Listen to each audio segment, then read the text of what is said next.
বিজেপির জোট সঙ্গী যদি 40 থেকে 50টি সিট না বার করতে পারে, তাহলে বিজেপির জন্য সরকার বানানো মুশকিল হয়ে যাবে।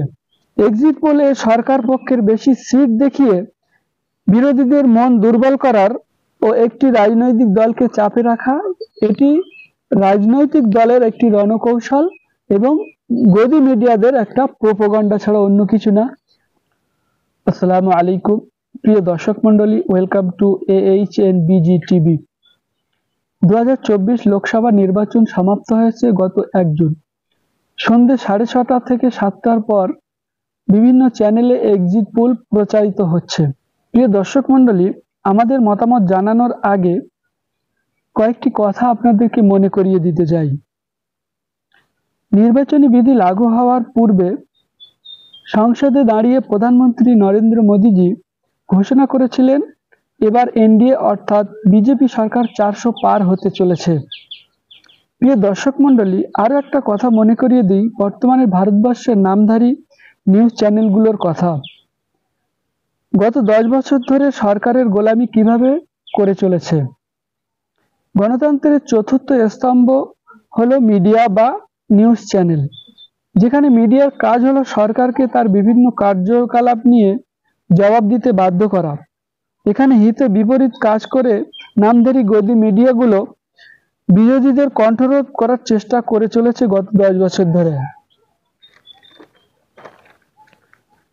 প্রিয় দর্শক মন্ডলী, বিজেপি নির্বাচনী প্রক্রিয়া শুরু হওয়ার আগে থেকে 400 পারের নারা দিতে শুরু করে। বিজেপি একটি রাজনৈতিক দল, তার রাজনৈতিক কৌশলের অঙ্গ হিসেবে বিরোধী দলকে চাপে রাখতে 400 পার নারা দিতে পারে। তবে মিডিয়াও সেই নারায় সহমত হয়ে সেই একই ঝোলায় ঝুলতে পারে, এটা কখনো ভাবা যায় না। প্রিয় দর্শক মন্ডলী, আপনারা বিজেপির যে 400 পারের নারা এবং মিডিয়ার যে এক্সিট পোলের সার্ভে, সেই সার্ভে এবং তাদের পুরো হুবহু মিল দেখতে পাবেন। এবার আমাদের মতামত আপনাদেরকে জানাবো।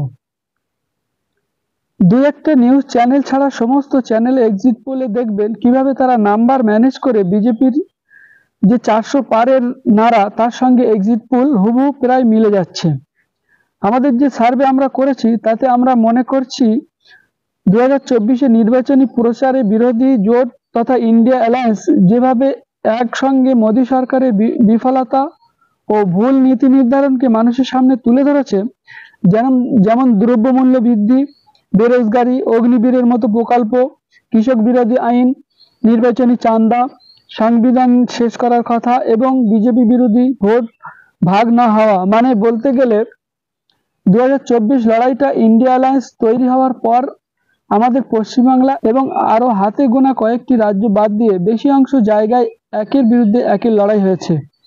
আর একটা সব থেকে বড় মুদ্রা, মোদির গলার কাঁটা হয়ে দাঁড়িয়েছে আদানি এবং আম্বানি।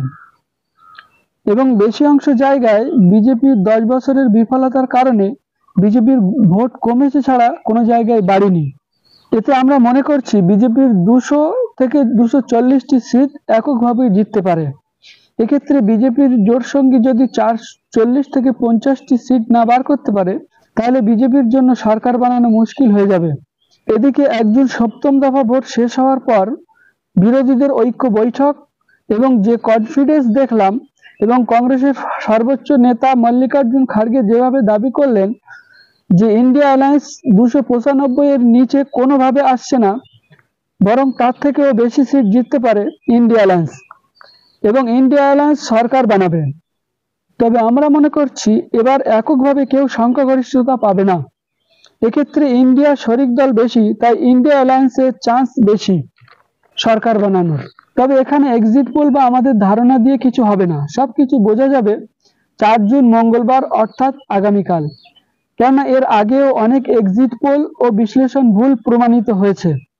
সঠিক পরিণাম কি হবে 4 জুন ভোট গণনা পরেই বোঝা যাবে। তবে নামধারী নিউজ চ্যানেল গদি মিডিয়া বিজেপির সাথে সুরে সুর মিলিয়ে যেভাবে 400 পার নারা দেখাচ্ছে, আমি মনে করছি না বিজেপি এককভাবে 200 থেকে 240টির বেশি সিট পাবে। আমার গণতান্ত্রিক অধিকার হিসেবে এটা আমি মতামত প্রকাশ করলাম, এর উল্টোও হতে পারে। কারো হয়তো বা ভালো লাগবে, কারো ভালো নাও লাগতে পারে।